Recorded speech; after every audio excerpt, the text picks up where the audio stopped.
Welcome, everybody. It's so wonderful to see you. We're here for our NLP session, NLP across the globe, and it really truly is a global gathering that we have today, which is brought to you by the Feminist AI Research Network, the FAIR Network, and the A+ Alliance for Inclusive Algorithms. So we're so excited to have here from Argentina, the E.D.I.A tool, an NLP tool on stereotypes and discrimination in artificial intelligence.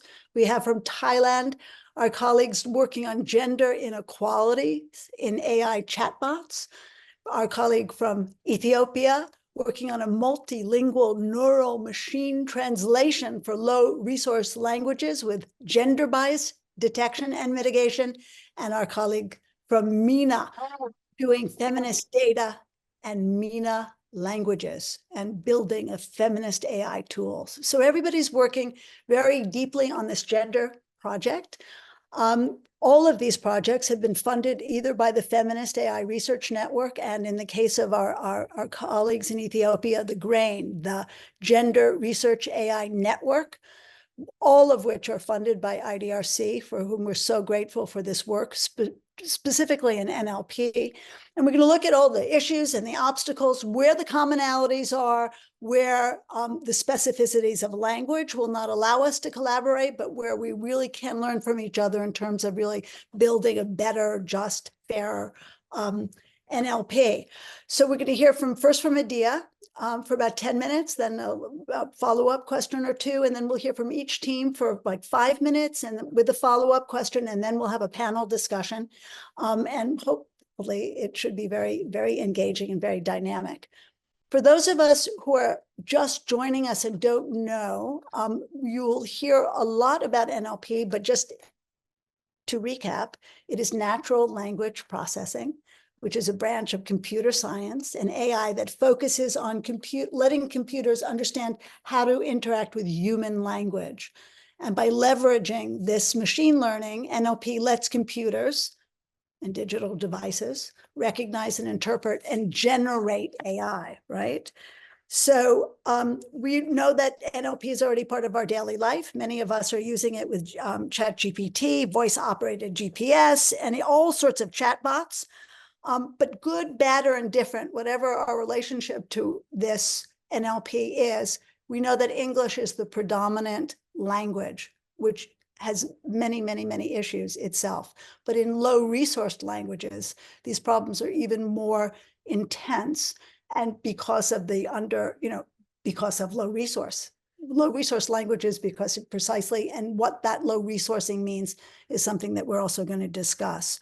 So to explore this, and without further ado, we're going to look at and share with our colleague Laura Alonso from the E.D.I.A project, which is a toolkit that lets people without technical expertise, but with lived experience, to explore and to audit biases and stereotypes in language models. E.D.I.A has been with us from the very, very beginning. It was one of the first things we funded, one of the first 2 things we funded. We've gone through the paper process with them, then prototyping, then now they're piloting. Now they've also run they've won a wonderful Mozilla grant, and they're really on their way to sort of change things in not only their corner of the world, but also globally in terms of their work. So to talk about this, we're going to be chatting with Professor Laura Alonso, who's part of the Natural Language Processing Group in the Computer Science Department of the Faculty of Math, Astronomy, and Physics at the University of Cordoba in Argentina. So Laura, over to you.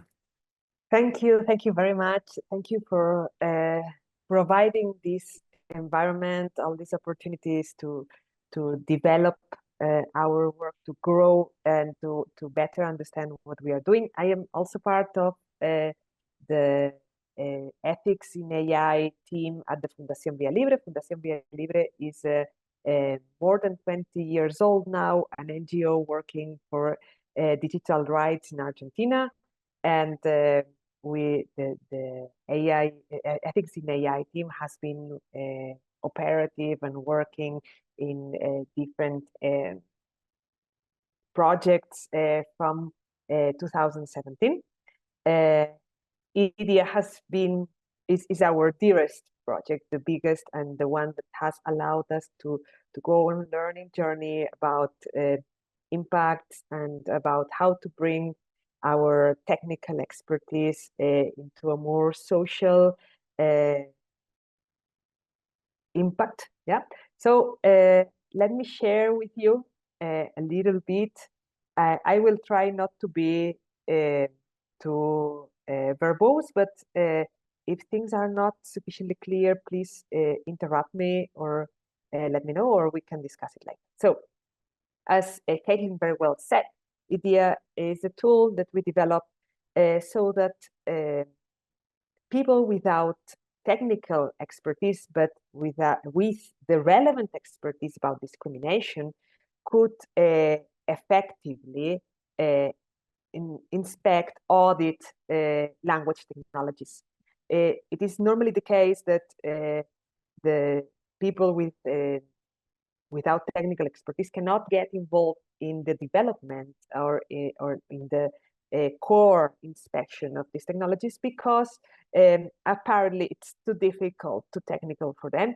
And we developed this tool to show that this is not the case, that people can be involved in core inspection, not just anecdotal inspection after deployment. So first of all, just to say to clarify what we are talking about when we are saying that language technologies are biased, we are saying that they do not behave equally with respect to all social groups. For example, here we have a behavior that is not equal or that is even harmful for a given social group. Here you have the poor are, yeah, and the autocomplete from Google completes the poor are responsible of their own poverty. The poor are poor because they chose to be, yeah, which as anyone working with stereotypes knows is a harmful behavior. It naturalizes stereotypes and re-victimizes people and invisibilizes options for some parts of the population. We don't want that. So we want to be able to inspect the artifacts that are causing this behavior. Yeah. Why are these parts of the systems behaving in a discriminatory way? Because they are based on patterns of word behavior that can be statistically inferred in large text data sets.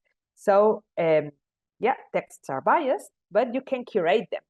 So what we would like to do is go to the texts and that have been used to create these tools and curate them. But the sad truth is that you cannot access the texts that were used to train these artifacts, these large language models. The only thing that you can actually do, because these are opaque products, yeah, then there's a lot of industrial secret or whatever involved. So while we push to be more agentive, to have more say in actually choosing and curating and have some quality measures applied before these models are created in the process of compiling the data from which they will be created. What we can do now with models that are already working, already deployed, is to inspect them. Yeah, but it tends to happen that inspecting models, it tended to happen that inspecting models require technical skills, like require you to know about statistics and to know words like embeddings or vectors or PCA or at least some programming, you know. And the thing is that these technical skills have been acting as a barrier so that only computer scientists, and most of all computer scientists from the global north, could carry out these audits and see what kind of biases were in those models. And look what happens when only computer scientists look at the biases. They always come up with the same biases. So gender and professions. So it's very common that you find papers and papers and papers and papers saying, yeah, we modeled gender, something binary, represented by these words, he or she, her, woman, mother, feminine, for feminine, and then he, father, masculine for masculine. And we have seen that the word engineer is more associated to masculine, and the word nurse is more associated to feminine. So the model is biased. Let's do some metrics, some statistical magic, and mitigate that. But this is a very narrow, very reductionist perspective on bias. So actually, there are many more stereotypes than just the ones that come up to the mind of a computer scientist. So what we wanted is to have more people involved in saying, what is a bias? What kind of behaviors are hurting me? And to have them represented in these audits and these inspections. Yeah, this is something that Caitlin was just saying. Low resource languages are low resourced. So something that had been going on for bias inspection in, for example, Spanish, which for most of our accounts it's not a low resource language, but even so was like that you had a representation of a bias, yeah, masculine, feminine, and words that were more strongly associated to one of the concepts than the other for English. And then what you did was translating that to Spanish directly. And of course, the behavior in English and Spanish was totally different, because bias is not strictly linguistic, it's cultural. So you need to build your own representations of bias if you want your culture to be represented. You know, it's not only a matter of language, it's also a matter of culture. So what we did was build this tool. Here you can find a graphical demo, but you also have a repo, the code to deploy it locally, and have your own language models of interest inspected. So you can deploy it in your own infrastructure and explore the language models that you want. So normally you would need one technical person to install this, to download this repo and install this, but then any person could use the graphical interface without barriers to explore language models. To assemble, to create this tool, we actually worked for a long time, as Kelvin has been saying, with a very diverse team, so that we could find barriers, because for the fish, the water doesn't exist. For the computer scientists, technical barriers don't exist. So we needed input from other people. And we lowered barriers, for example, like no programming or machine learning is required to inspect, explore these language models. We totally removed any mathematical concepts like vectors or space, substituting that by a very visual representation of words and their associations. And we included information that experts had told us, experts in discrimination had told us that was crucial, that they needed to carry out to obtain a proper judgment, and like the sources of the data and additional information like word frequency. So this is how we represent words in space. Like, well, yeah, you have a word, and you can find words that are similar to that word in the language model. Similar means that they share context of occurrence, and this is how we narrate this to people without technical expertise. We say, okay, these two words are close because they share more contexts of occurrence. We don't need to say this is a projection, this is a two-dimensional projection using principal component analysis of a 300-dimensional embedding that resulted from learning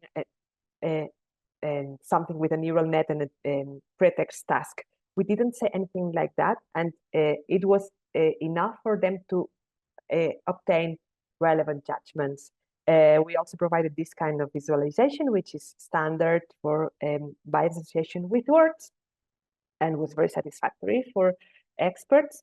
And information about the frequency of words with relation in relation with other words, because infrequent words tend to have asymptomatic behavior, so like strange behaviors. And we also provided the context of occurrence from different corpora, which was very useful for experts to understand why a given word was behaving in an unexpected way. They found the context and said, I hadn't thought about this context of occurrence. So this was all very useful, but this had some shortcomings, like we couldn't deal with the ambiguity of words or multi-word expressions or non-binary biases or unmarked meanings, which is something very common in language. So that's why I incorporated sentence exploration, not only word-based exploration, but also sentence exploration, which allowed us, for example, to assess whether a language model had a bigger preference to generate, for example, the sentence, the German are rich, than the Paraguayan are rich.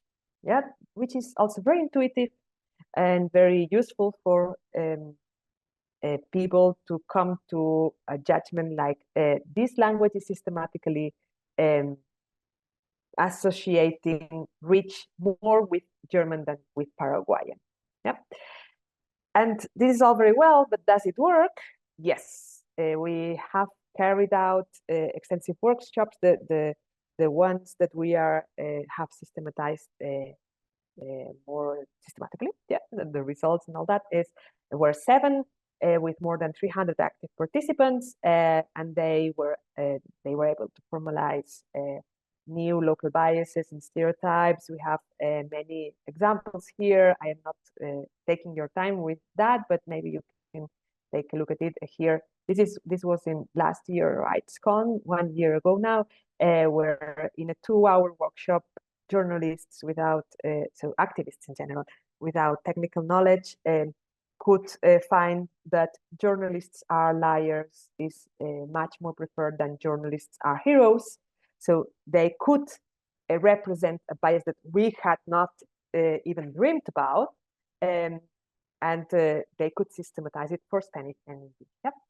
So now we are moving to a stage where we want to scale this up, and scaling this up does not only mean that people are using it systematically, but also that resources can be built so that a language model can be more or less a first approach, a first assessment can be obtained with resources that represent a certain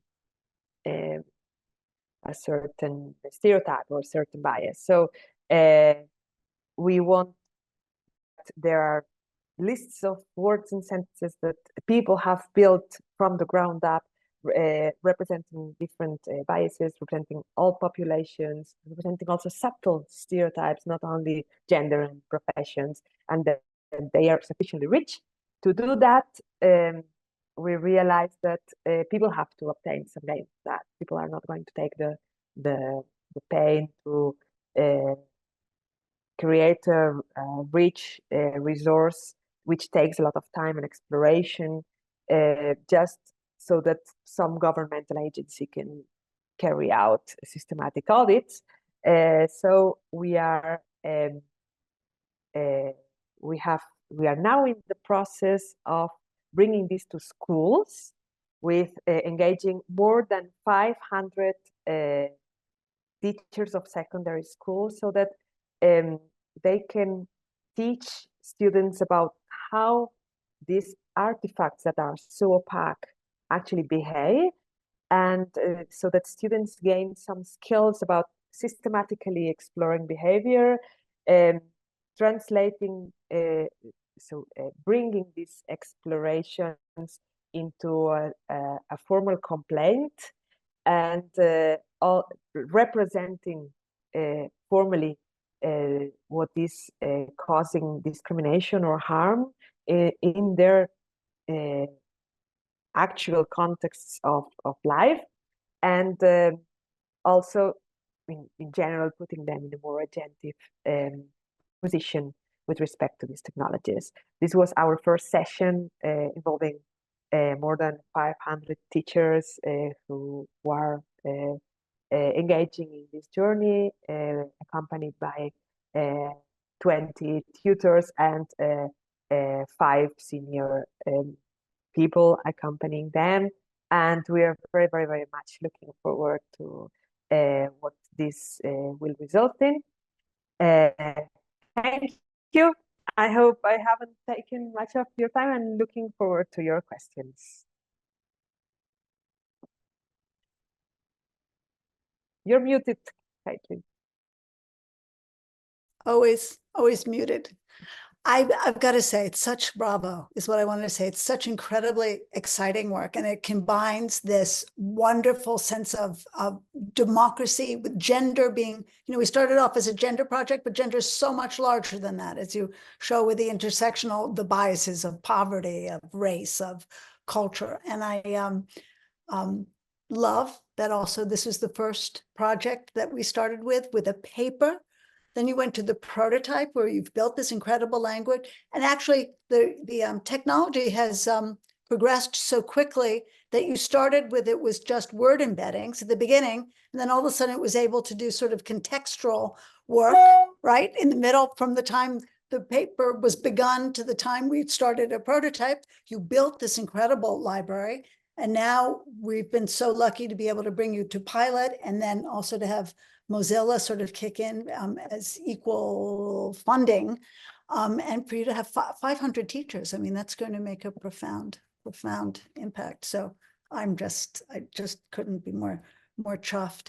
I mean, how can others use this in another context? How could other languages? And just, I want to say again, that Spanish is a low resourced language when it's one of the most spoken languages. It's one of the 6 languages of the UN, and we know how many hundreds of other languages have less people speaking, what that must mean for them. But so how could other language groups be able to leverage this tool?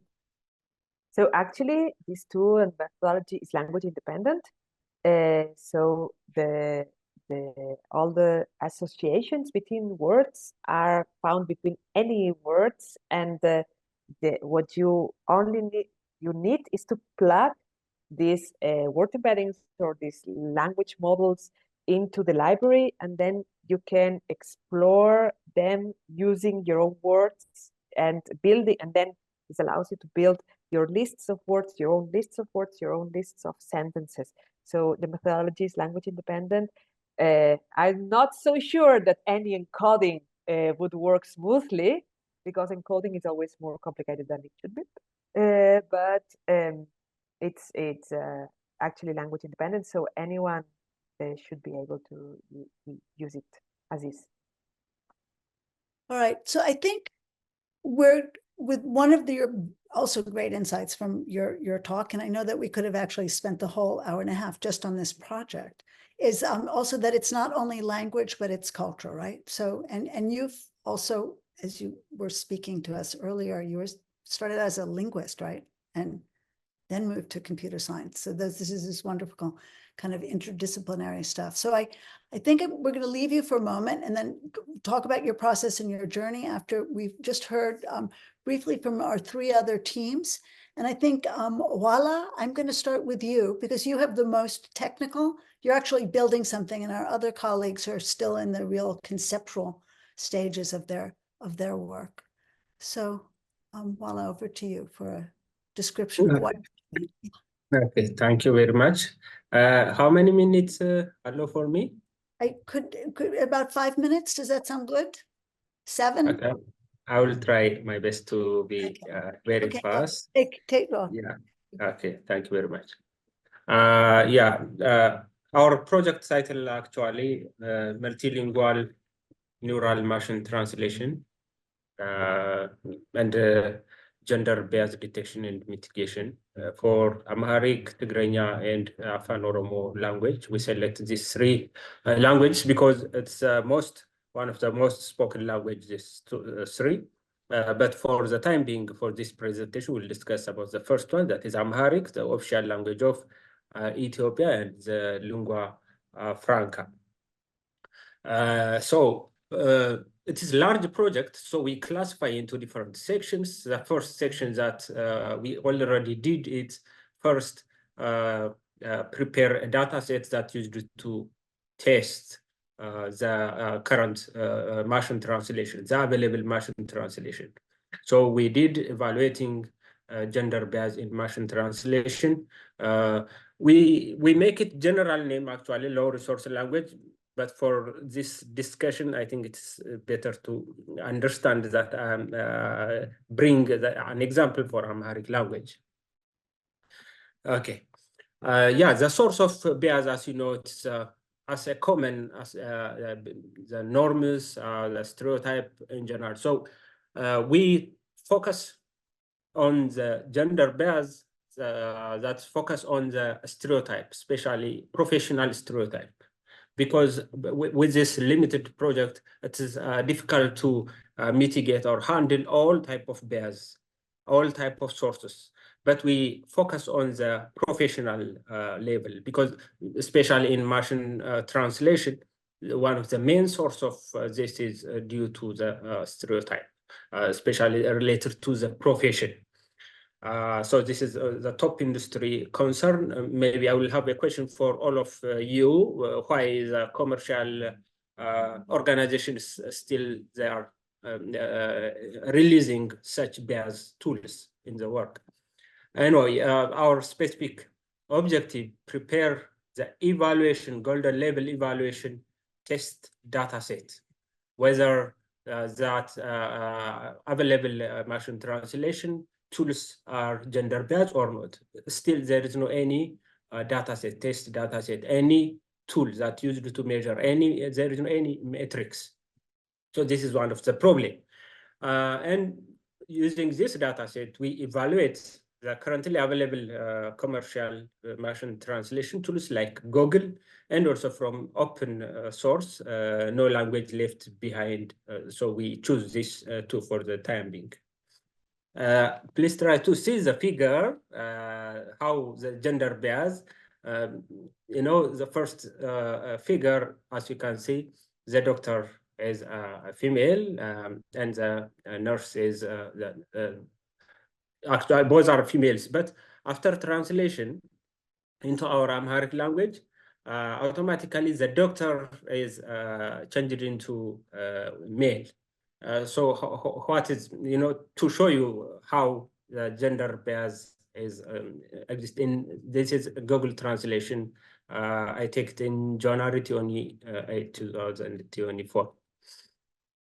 Yeah, you know, just to recognize easily, I choose the word doctor and nurse, but it's not only this word. Almost all professions, like doctor, professor, engineer, all are labeled into male during the translation. And the nurse, like house worker or something, is related to female. I think it's not only for our language, exists in most of the languages, still not mitigated. So this is our common problem, so we can discuss how to mitigate it.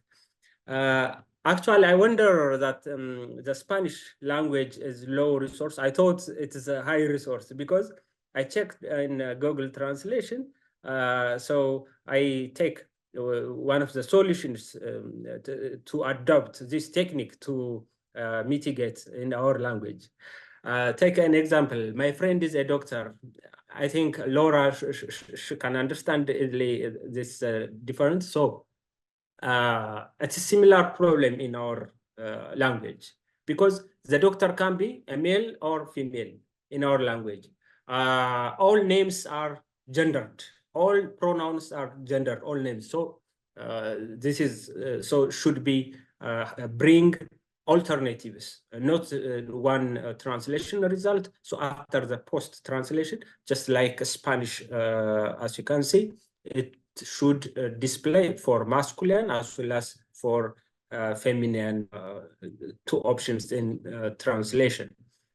Not only this, in Hungarian also have such thing.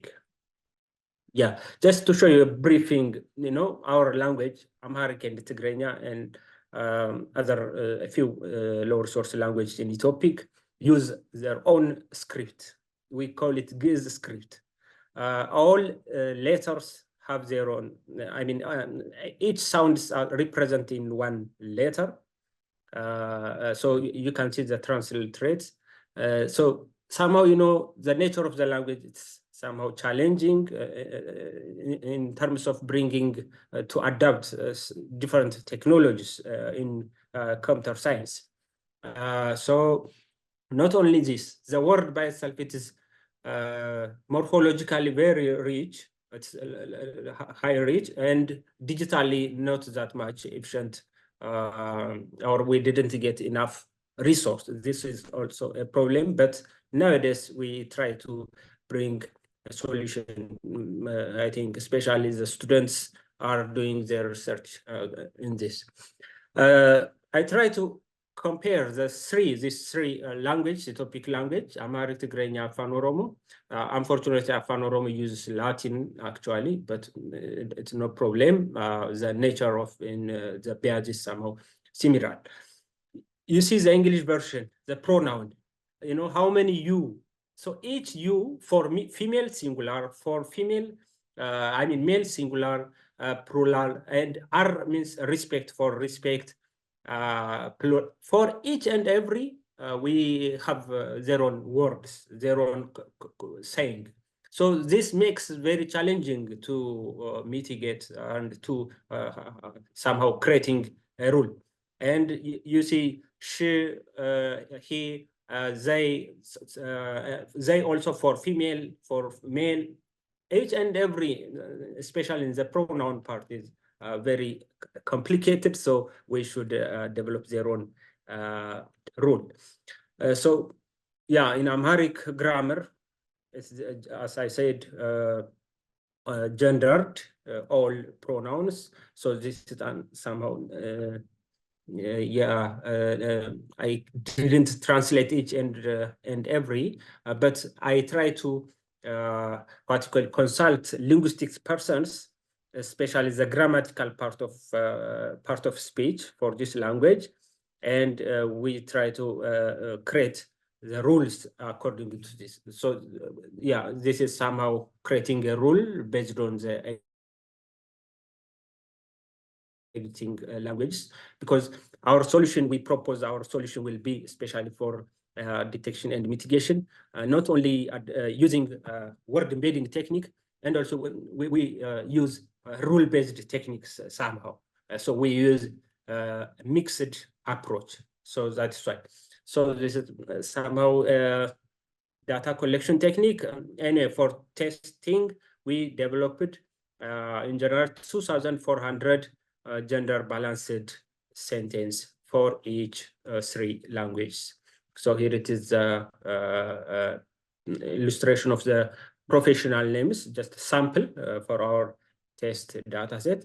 So the blue and the red is how much the female and male is balanced, but at professional name, not yet balanced, because yeah, we are dependent on the data source.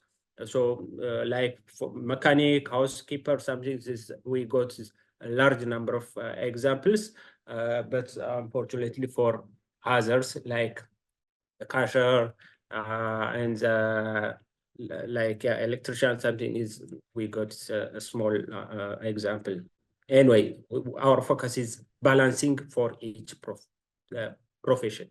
Yeah, we are very curious on developing this data set, because this data set should be used by different researchers, developers, and it can be used as a benchmark, can be scaled up into other low resource languages. So we evaluate each dataset, the correctness of the translation and everything, and also how much their translation is biased or not. Everything, every problem is evaluated by the experts, language experts. So here it is the result. We evaluate, as I said, the Google translation and no language left behind. So for human level evaluation, we did for Google translation. So here it is the result. I think this is the figure. 93% from our dataset, test dataset, in Afan Oromo language, it's gender biased, and 8% in Tigrinya is gender based, and 72% in Amharic is gender based. So this is you know, very big number. So it is a problem.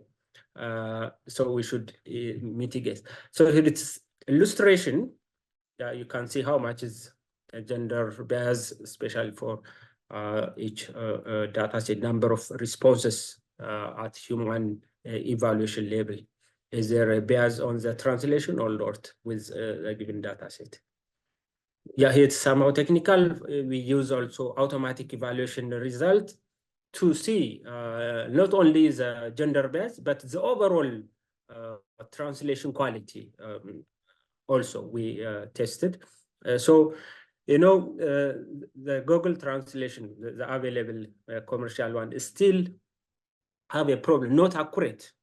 But maybe this gender biasness also have some roles for the accuracy, the general accuracy, or the general results of the tool. Yeah, our conclusion in future, especially, will develop automatic bias evaluation technique. We didn't get any evaluation so far, and not only our language, even for developer languages also like English, we didn't get any metrics. For general evaluation, we have like blue or other metrics, but for specific to measure the gender biasness of a translation in like any tools, still we didn't find. And the other, yeah, we plan to scale up for other languages, and also it is enough according to other literatures, this test dataset, but it is better to somehow increase the size. Yeah, it's actually the limitation, the unbalanced occupational number, and also the nature of the language somehow complicated, and the unbalanced number of the pronoun, also this the limitation. And the other way, I want to show you some ongoing works. As I said, okay, 1 minute. Okay, thank you. Yeah, we use different techniques, machine learning technique, to detect the automatic, I mean the gender, whether male, female from the given data set, to automatically detection technique and the categorization. As you can see, somehow good, but we will explore other techniques for further. And this result will be presented on the upcoming workshop in UK. And the other, in parallel to this, still we are focusing on the low resource language, especially for gender bias. So this our work last week is the best award paper, large language model for sexual reproductive and maternal health rights. So still in this work, we contribute a data set. So we are make it, this data set is very gender balanced. So this is our previous work. And the main challenge, maybe you may help us or share us.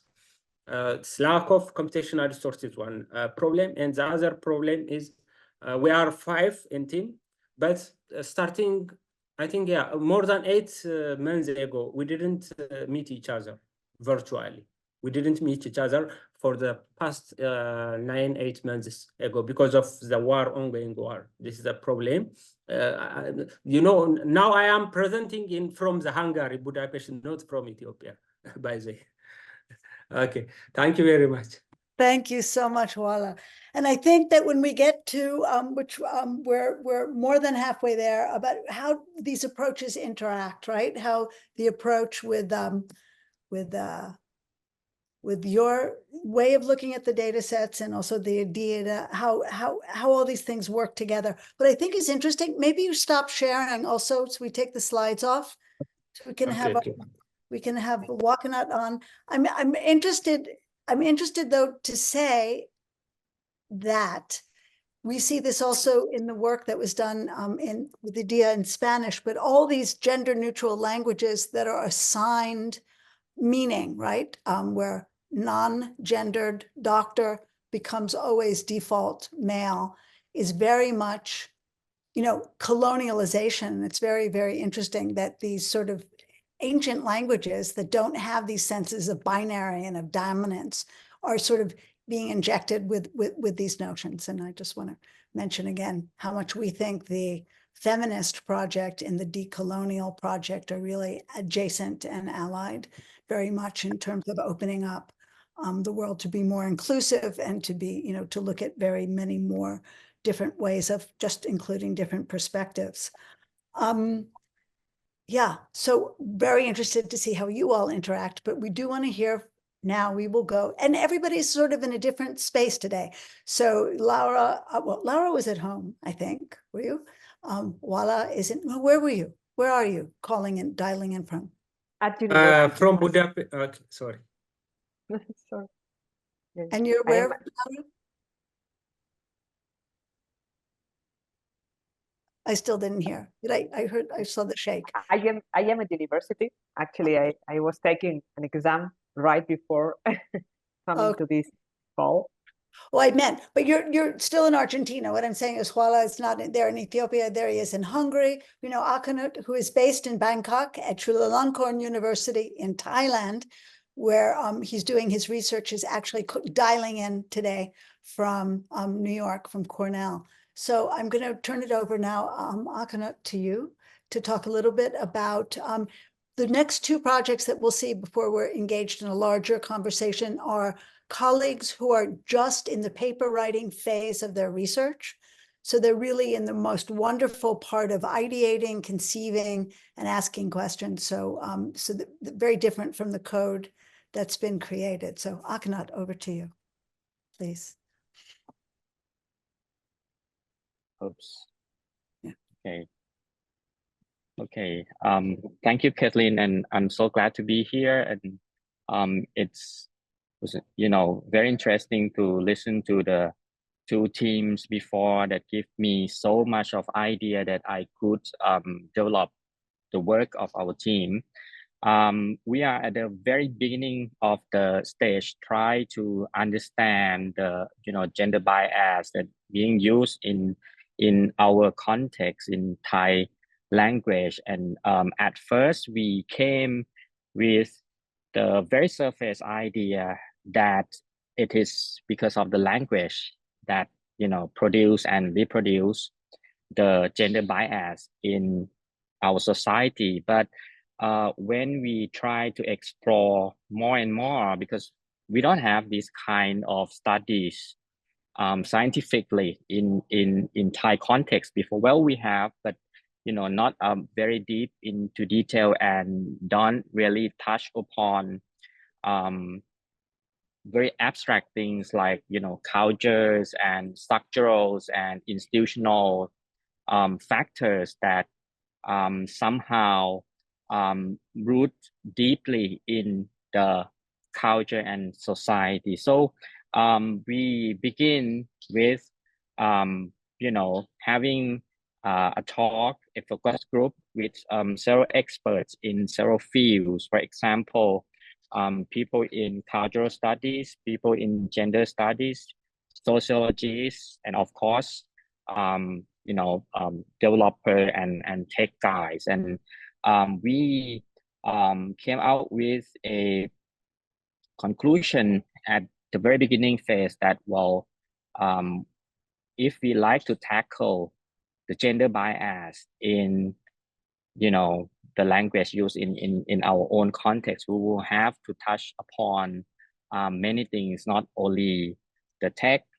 I can give you an example so that you would understand a little bit more about our context. You know, the Thai, unlike French or Spanish, we don't have the gender in the language, but somehow we use it in a very gender biased way. It has to deal with the culture, I would say.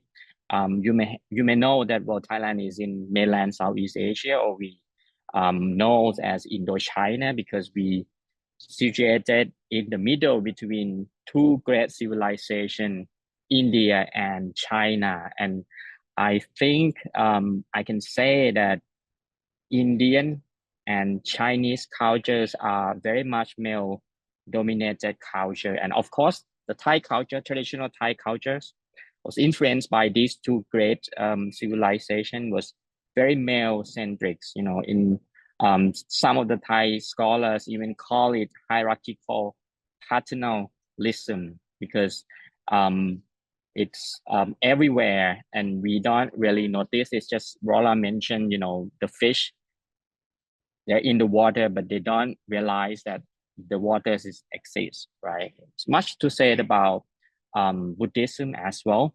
Most of the Thai are Buddhists, and though technically Buddhism allows women to reach the same spiritual achievements, you know, what we call nirvana. In Buddhism, women can reach that high level of wisdom, same as men, but we never have female monks in Thailand, you know.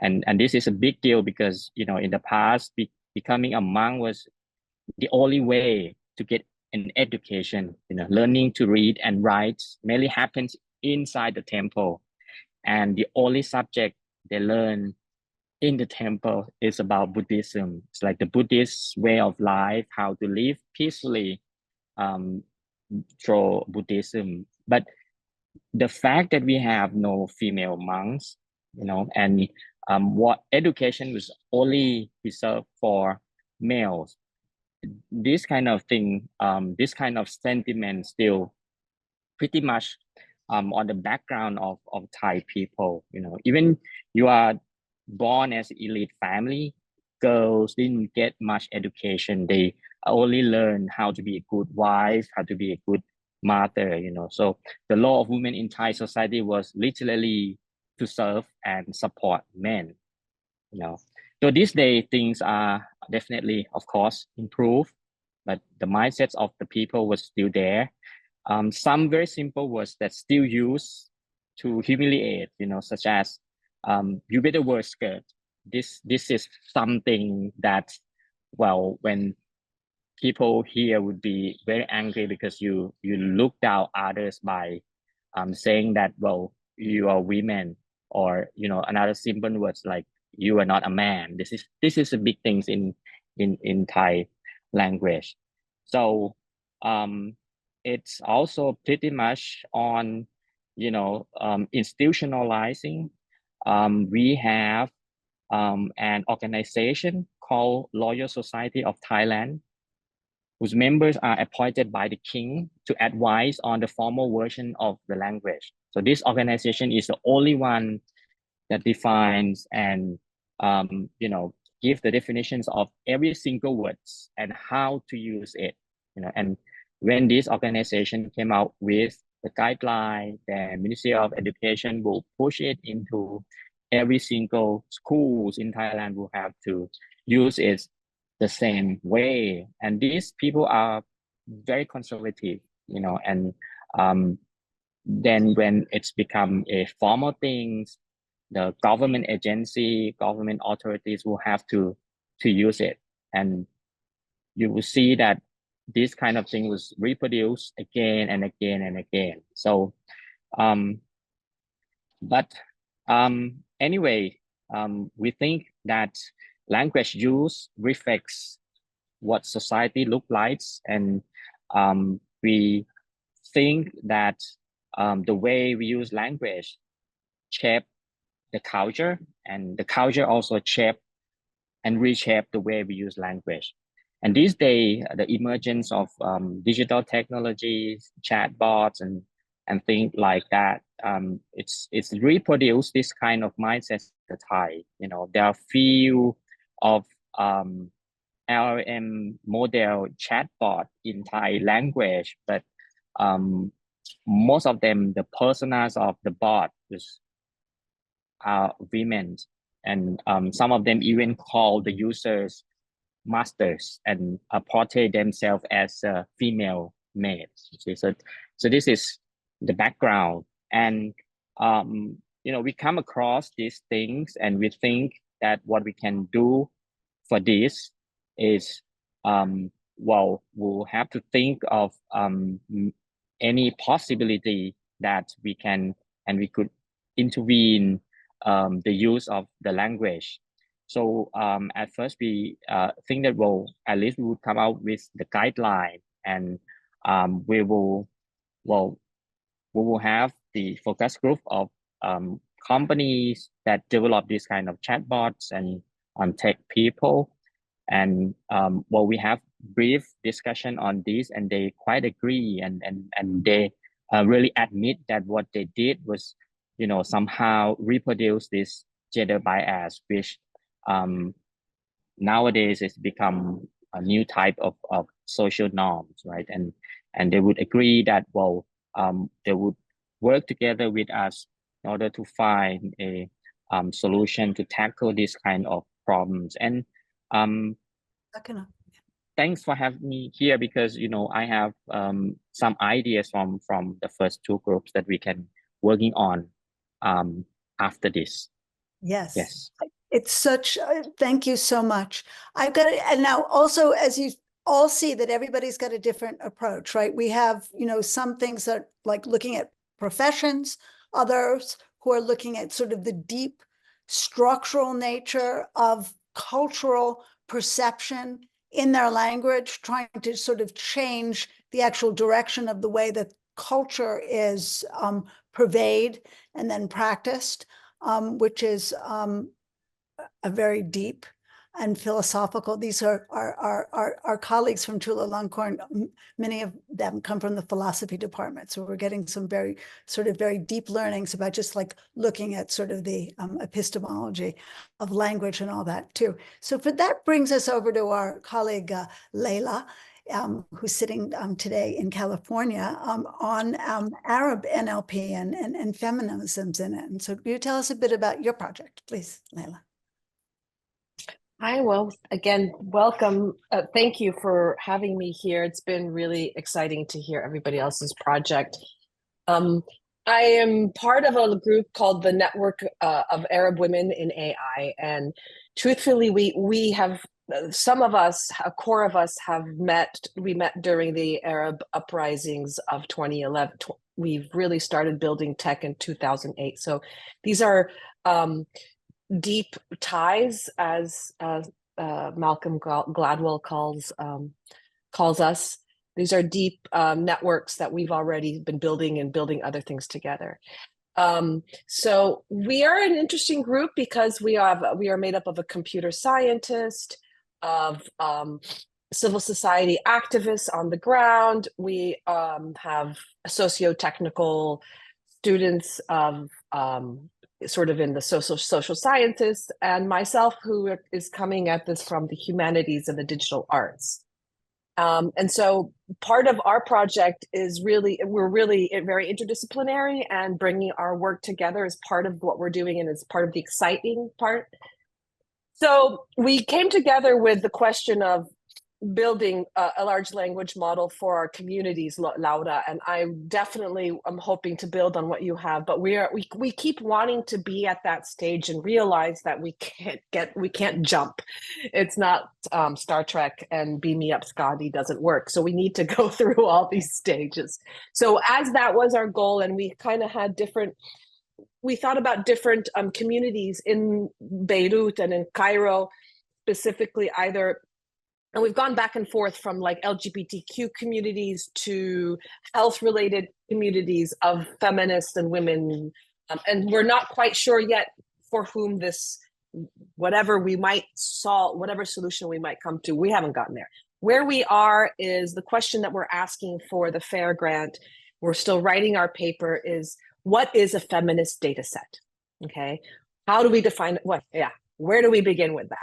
And so that was our first question, and we're forcing ourselves to stick with Arabic. Of course, in the Middle East, Arabic is not the only language that's spoken, and often in Arabic-speaking countries, English and French often dominate. And so there's a very interesting dynamic among us. I really am pushing for Arabic. Others want to do a comparison of Arabic and English and French, and I would love your thoughts about that. But we're not quite there. What we're doing is we have used the Feminist Data book by Lauren Klein and Catherine D'Ignazio, and their 7 principles of what constitutes feminist data to create this code book. I'll share my screen with these little things. This is work in progress, so please keep that in mind. Let me just share. There it is. Okay. So here is our draft of our feminist code book, which we eventually would like to have published, or we would like to send this to FACT. So I'd love to hear your thoughts about that, Laura, also. And it's been very difficult to write this code book and then to do the coding. So our coding tasks are, what is feminist objectivity and positionality? We're looking at sort of elevating emotion embodiment. Does the data set do that? Does the data set really provide knowledge infrastructure of people, practices, technologies, institutions? How well does the data set classify and categorize? How well is the understanding of intersectional or structural oppression? These are really hard to coding tasks to define and to actually go through the data sets and code. And I'll show you how we're doing that. And then challenging power. I went nuts about this one, and I kept saying the way to determine if a data set is challenging power, we need to look at context. So I have a question to Laura, which is, what did you do to do contextual analysis? What did you just make a larger? So I have a question about context, and everyone's asking me. I thought, let's go into the metadata of the data sets, but so I would love some thoughts about that. And then making labor visible. So those are our coding principles. Here are the data sets that we have been looking at, and out of this will come data visualizations, but it's pretty intense. These are the data sets we're looking at. We're only looking at 40 of them, but that's plenty for now. Where they are, papers related, who are the authors, overall size, as you can see. And at the very end here, we have a group of students who are helping us. They're using our code book, and they're going through, and from 0 to 5, they are coding the data sets. I find that, I went back and forth thinking 0 to 5 seems to be too broad. Can we have it like -10 to +10? But that might be too difficult because, again, we're starting with the social science. We're starting with from the College of Letters and Science. We're not coming from it. We're not starting as computer scientists necessarily. So it is the interdisciplinarity of our team that is making this possible. And of course, having being part of a larger FAIR network and having the conversations I've had with Caitlin and Negla, and now with all of you, have really helped us. We're very excited about our next steps. Just to say that we're also, what we're doing as a group, so we're going to finish this code book. We are now deriving our analytics. We're writing our paper. Basically, how do we use this code book? How do we start from here? We also are working. 2 of us are been contracted with Meta to do a sort of a training on ethics and fairness in NLP and sort of modeling AI. That's going to be in London. We are hoping to continue this work with FAIR to actually then prototype and then eventually pilot. We started this project, I don't remember, Caitlin, I feel like it's only been 5 months. I don't remember. It's not been a year. It's like 6 months or less, something like that. So we're really, really early on, and we are grateful to learn from everybody else. I hope that was helpful. That is where we are. Totally. It was fabulous. And just to open up to everybody, I think that I would like you all to be able to ask a question of one another, but I'll start out with the first question, which is actually yours, Layla, because I'm sure that you'll at least have a second one about the contextual analysis. I mean, it's our position that data without context has no purpose and has no meaning, but you also started to open up. You now have this incredible, past word embeddings to this sort of situational analysis. So Laura, what's your thinking on what Layla threw out to you, and also what the other colleagues said? Yeah, and I think what Layla and your team, totally, because this is not a one-person job, and are trying to do is very difficult, but very necessary as well. So we need that totally. So I think the effort is really not only worth it, but necessary. But it is difficult because it's as if you're trying to measure in liters something that is in time, and the data sets are not created taking your categories into account. So it's not straightforward to find the information that you're looking for in the data sets. And of course, you have the very central issue of these categories or these aspects. It's not always categories. These aspects of data sets being very subjective. So your own judgments with respect to those aspects of the data sets vary across persons, across time, yourself in time. So my feeling is that we are too concerned, we are too oppressed by academic standards that force us to produce metrics. And not only any metric, but the metric that is the state of the state of the art, or the standard metric, and to compare, not only to produce the metric, but to compare with the standard data set that has traditionally been used for that metric, and say, wow, we rate like this or like that with respect to that data set. And this, of course, doesn't make any sense for the kind of things that one is trying to do, but you will not get published if you don't do that. And now I'm trying to. This is seriously, you hit the nugget. Yeah, sure.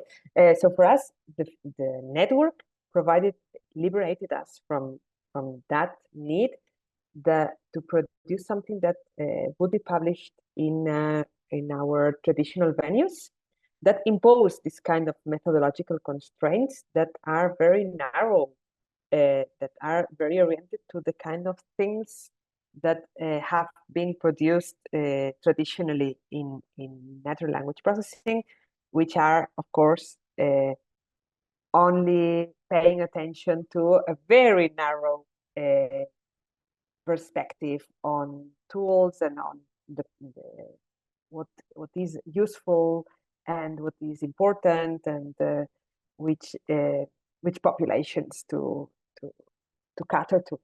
So I don't have the only solution that I think is really worth is you have to really think through and think again, and possibly send papers to places so that you can get feedback. Most of the feedback will be trash, but yeah, still go do that. Philosophers are usually good, technical philosophers to provide good feedback. And then when you find what is really worthy for you, then you go with it, and you discover where you want it to be published. But if not, you will make a travesty of whatever you want to do. Sorry, This also speaks to. Thank But you. that's okay. I know that publishing is like a thing, but also that you did in the early stages did go to an NLP conference yeah, and do we a did, workshop on this. yeah, Actually, we published, you go but to we published. ACM. We published Okay. in the first edition of a workshop called Cross-Cultural Considerations in NLP. So Right, that exactly. was quite an outlier also. So we had to look for it. Actually, it was recently created. Yeah, exactly. And it's also, we've been thinking that somebody should create and perhaps fund an interdisciplinary journal, because what we're finding is that some of the most wonderful researchers who obviously need to publish, because that's the academic setting, are being kept away from this kind of research because they know exactly what you've just said. It won't be published, and that's keeping them from really interesting work and being innovators. Yes, Leila. I just wrote a proposal for that very thing, and I think it's going to go through. And that title of this publication is called Undared Forms, and will be in continued conversations. This is exactly what I'm trying to build the infrastructure for.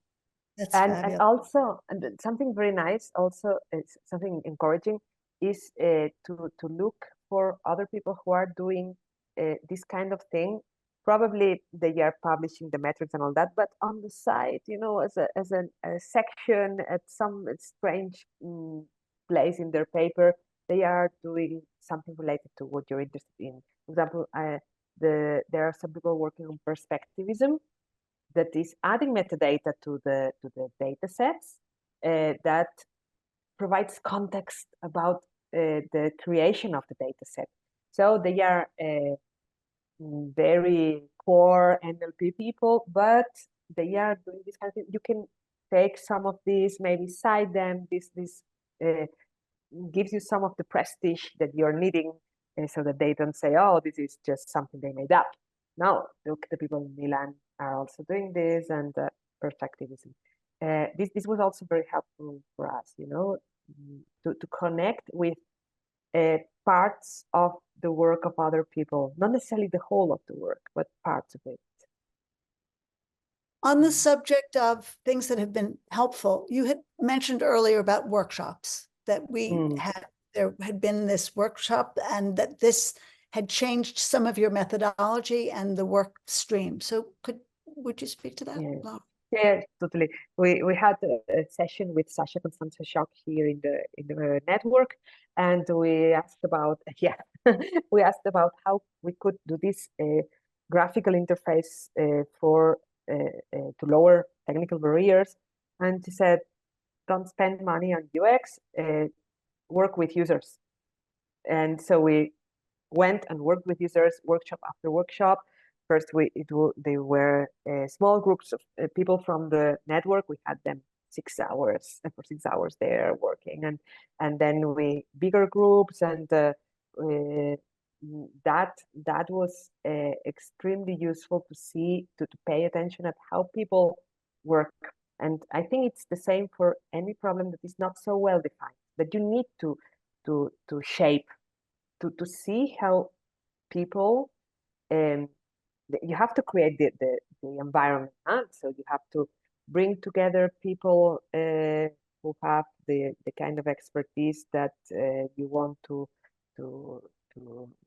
observe, and then to provide them with technical assistance, because in the beginning technical assistance is required, and to provide to frame the problem in a way that is not too challenging, but also not too narrow.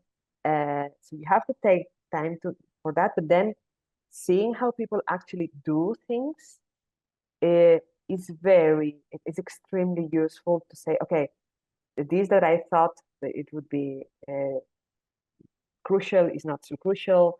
and I had not thought about this other aspect. For example, we had not thought about unmarked linguistic expressions, which are everywhere, but of course we had not thought about them because you can't see them. No? And working with people allowed us to see that. No? And then we, as Caitlin said, then we took advantage of all the work that suddenly was about language models, which was not there when we wrote the project in the beginning. And then we took some aspects of that to our advantage to provide for the shortcomings of the that we had seen when working with people. I don't know if that's what you were asking about. No, because you had said that is this workshopping, and this idea, that's really community engagement. Totally. Also, and that's in this, in something so technical, you think about how and why the community be useful. No, but the community is really engaged because everyone wants to have their say. They don't want to be passive objects of the technology. They want to be able to judge this technology, to say to be the ones to say this is not what we want, to at least to be able to inspect that, not to be in the dark. So the community are engaged, but then this is to build resources, actually, to use these tools systematically requires another effort. So there is this first approach of curiosity, of wanting to be in the driver's seat.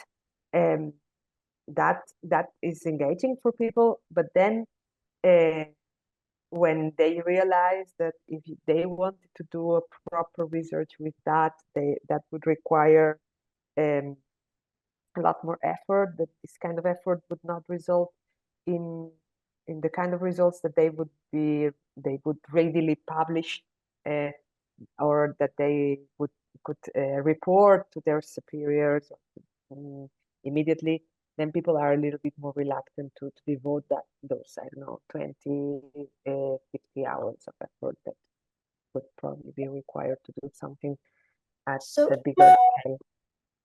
So I have a question also about, the activist in me coming out instead of the academics who I'm surrounded by, is like the output.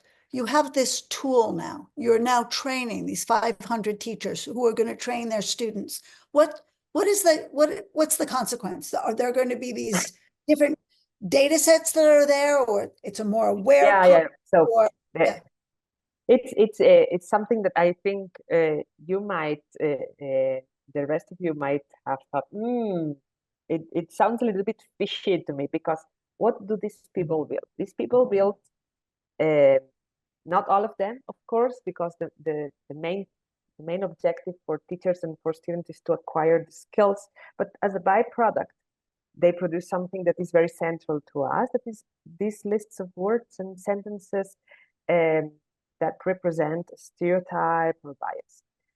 But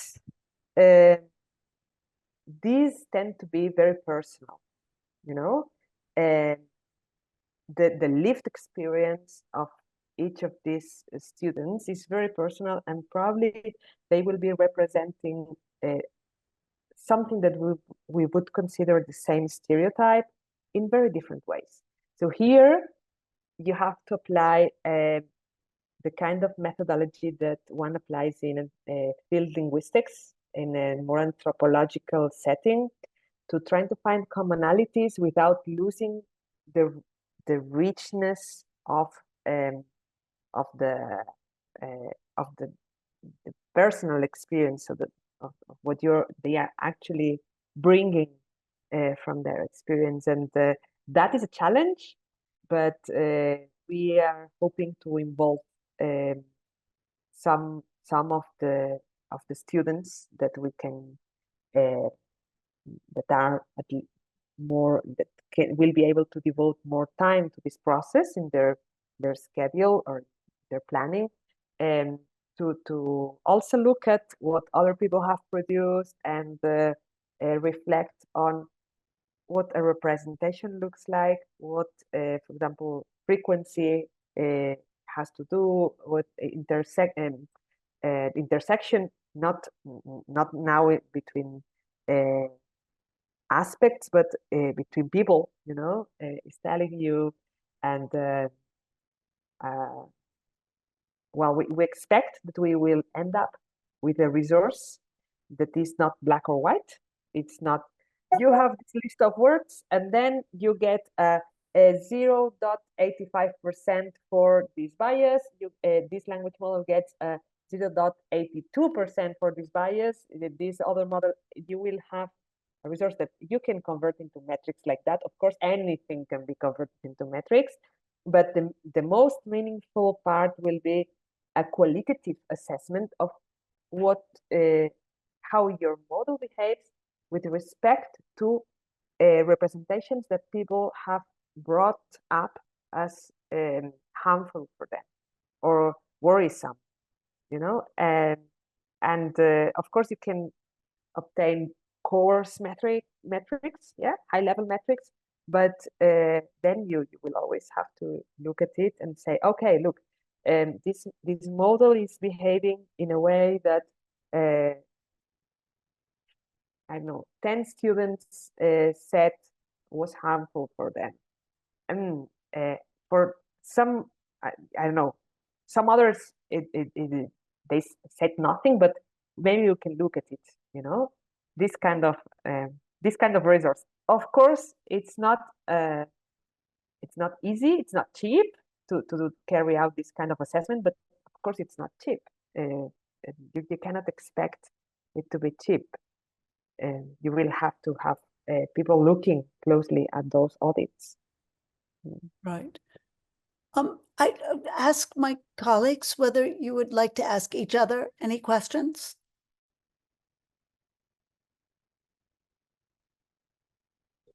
Well, not a questions, but I and my tech team look into your source code, and we think that we'll try to have some library and plug-in, and we don't know yet whether it's going to work in our own context or not, but at least we get an idea. And my team said that, well, with that logic, probably we can build something that fit our own context more.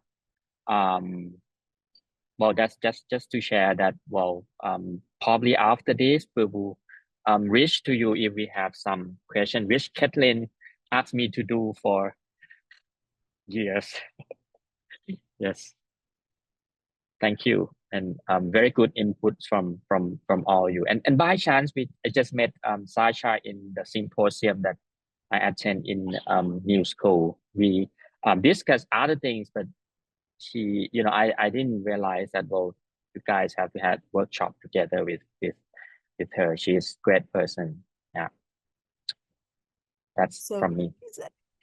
Sasha was on our scientific advisory committee, which we had a really wonderful scientific advisory committee, and then did these community justice workshops based on their book, Design Justice. So it was really quite, yes, we were very honored and lucky to have that kind of collaboration early on in the beginning.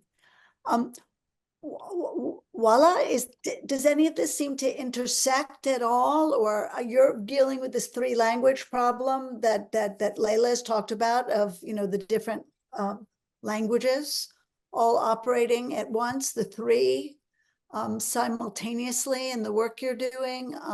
Also, I'm sure struggling with how people are going to apply these insights that you've produced, or? Okay, thank you. Yeah, we are planning, even we are doing in parallel simultaneously, but I'm only Amharic speaker. That is why I focus on presentation on that.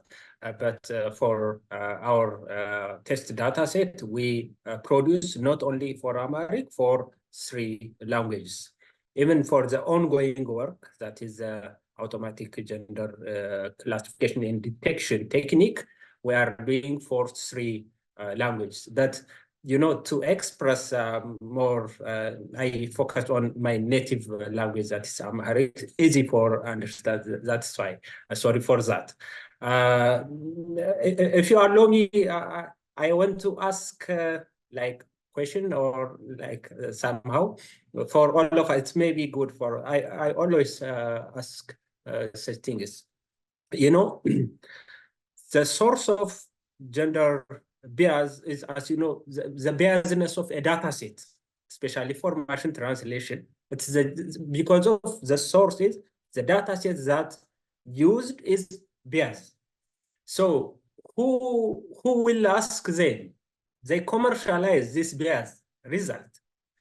But for example, for our language, you know, the minimum is 72%, up to 92%. The result from our test data set is biased. But no one asks them. But they commercialize this biased product. This one question. The other, the solution is mitigating or balancing this data set and retrain again, fine-tune again. Our plan, you know, we select the open source one, no language left behind. But still we are searching the data set, the existing data set. They have more data set, large enough, but yeah, it's closed. You know, they didn't solve the problem and they didn't disclose their data set. So how can we solve it? This is one problem. So maybe we can discuss, maybe if I am lucky for the upcoming workshop, because I have already accepted, I will present in June 25, this result in UK. It is the workshop International Gender Inclusive Translation Technology. So I hope I will go to, you know, the specific person, maybe, so I will ask this critical question, you know, maybe for developer language like English, maybe solve it. But I think in general, more than 6,000 languages. So I think this is critical. Thank you very much. Yeah, I agree. I'm personally coming to the conclusion that some larger funder is going to have to help all of you and all of us to create an unbiased, new data sets from the ground up. That, you know, it's not, there is no unbiasing and mitigating, and certainly not for every use case. So it's very, you know, it's really incredibly important work, but at the end of the day, really, in order to go forth into the world that we want to live in, we're probably going to have to build something from scratch. Layla, I realized that you didn't get a chance to ask a question, and then we'll ask a question and we'll wrap, I think. Please. Oh, I asked a bunch of questions in mine. I think, you know, I think at this point, I mean, I wonder if going to which data sets we're looking at, to what extent does that matter? How do we, and then I guess that goes to your question, Caitlin, about having to rebuild data sets. Do you just go to existing data sets? Are you building new data sets, Laura and Wale, with your new tools? Are we building those data sets? Where do we, you know, it's one thing to code them and say, okay, these are biased, or these have this level of bias on these various principles, coding tasks. However, where do we go from there? Do we, you know, where do we go from there? That's my question with the data sets, just data sets. I'm not talking about large language models. Where do we go over there with the data sets? Do we just let it go? Do we bring a bunch together? Do we try to create something new? Do we market and use it? I don't know. And so that's my question. I'm not quite sure where we go from that. Once we've located the data sets, noticed the bias, and then what? That's my question. Well, yeah, I totally agree. Mitigation doesn't work. Mitigation is a shallow patch, and it's of course it lets things fester, just as they were. And the kind of resources that we are building for diagnosis, they are not to build better technology. They are flats. They just signal where there is some kind of behavior, not even a problem, a behavior. interacting with philosophers was very good. At some point they said, no, but we do not want to be biased. That is not possible, because human bias is a very core cognitive mechanism. So we don't want the bias, we want to multiply the biases. And then in giving talks to lay people, something that I found was very, very useful was to say, what you want in a technology is something very similar, is to be in a position similar to the position where you are when you choose a school. You know what your values are, so you ask the school about their values, and you check whether those values are the same as the values that you want for yourself or for your children or for whomever. So that is alignment. I know that there is a lot of work going on in alignment, but the thing is that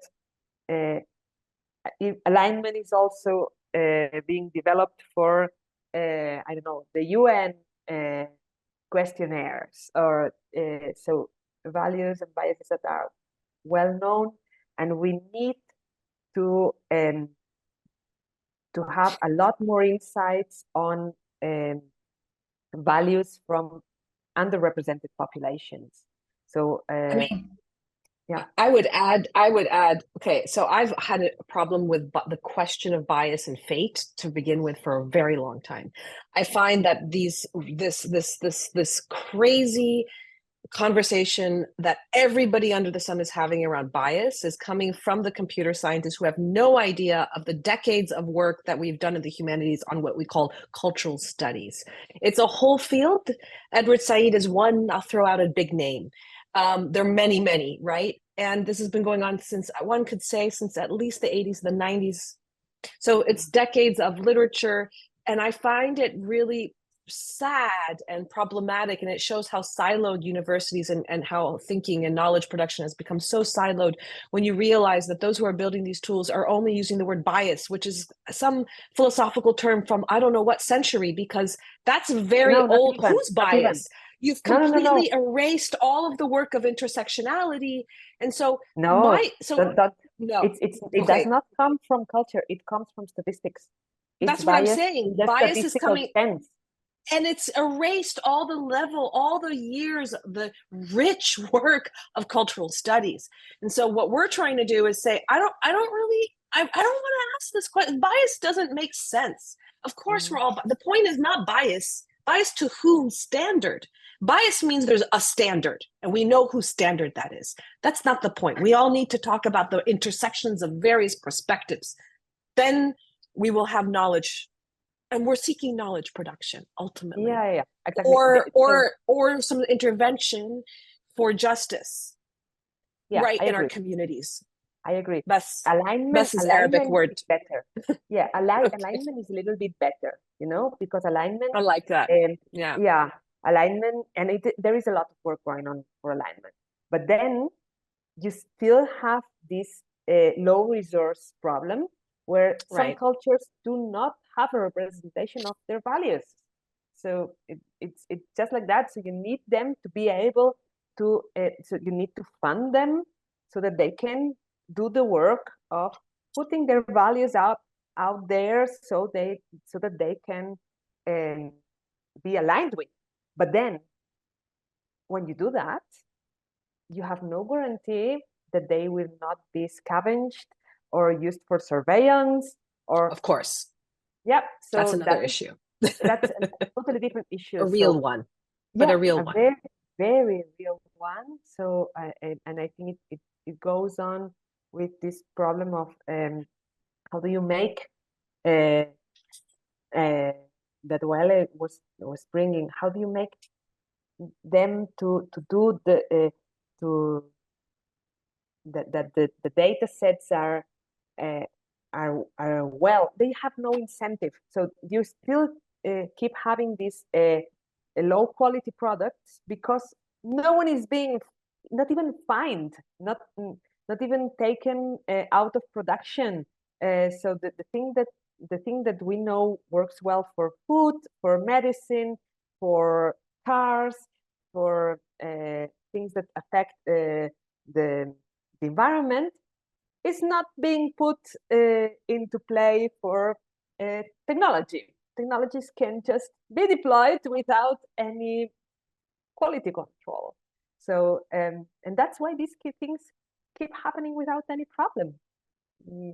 So we have, I think it's at this point that we have a more or less good understanding of what is needed, or of course we will refine this understanding of what is needed.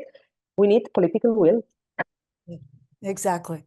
So we've defined the problem, but on the road to that, which is where we all need to end up and where we all need to join forces, each of the individual work that you're doing is really knowledge production that's sort of building an awareness and will create a groundswell, I'm sure of it, to sort of bring us on the wave, to mix my many metaphors, really to where we need to go in order to have this technology serve people, which is its point, and something I know that we all ascribe to so much. I thank you so incredibly much. I want to thank again, just officially here, Laura Alonso of E.D.I.A, calling in from Argentina today, our colleague Wala, calling in from Ethiopia. So much thank you. Akanut, our colleague from Thailand, Chulalongkorn, thank you. And Leila, of course, as always, calling in on everybody's behalf in MENA, but today in California. So much. I thank you. I look forward to continuing the work. And really, I think that this has been a really incredible, for me, hour and a half listening to you all speak about your project. So thanks. Ciao. Bye. Thank you. Thank you very much. And thank you for very interesting projects. I really loved hearing about you, and I would like to know more. So please share the papers when they are out there. For sure. It helps a lot to see things that we have not been seeing. So please do that. It's really, I always learn when I share, when I hear from other people working in their own projects. So please do that. For sure. Okay. Thank See you. Thank you. Bye. Nice to meet everyone. Bye-bye. Nice to meet you.